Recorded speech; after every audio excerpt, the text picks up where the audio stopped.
গাজায় ত্রাণ বহনকারী নৌবহর সুমুদ ফ্লোটিলা থেকে আটক সুইডিশ জলবায়ু কর্মী গ্রেটা থুনবার্গ সহ ১৭১ জনকে মুক্তি দিয়েছে ইসরায়েল।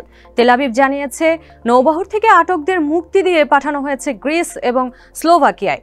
দর্শক, এ নিয়ে এখনকার নিউজ আপডেটস, সঙ্গে আছি আমি তামান্না খন্দকার।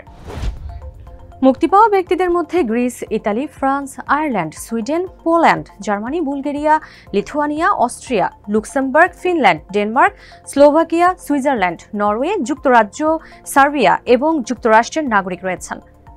যুদ্ধবিধ্বস্ত গাজায় ত্রাণ সহায়তা পৌঁছে দিতে গিয়ে ইসরায়েলি বাহিনীর হাতে আটক হয়েছিলেন তারা।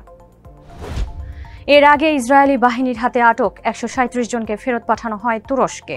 এছাড়া ২১ জন স্প্যানিশ মানবাধিকার কর্মীকে পাঠানো হয় নিজ দেশে।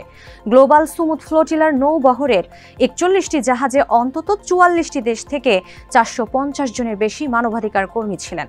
দর্শক, এই ছিল এখনকার মতো নিউজ আপডেটস। আরও আপডেটস পেতে আমাদের সঙ্গেই থাকুন।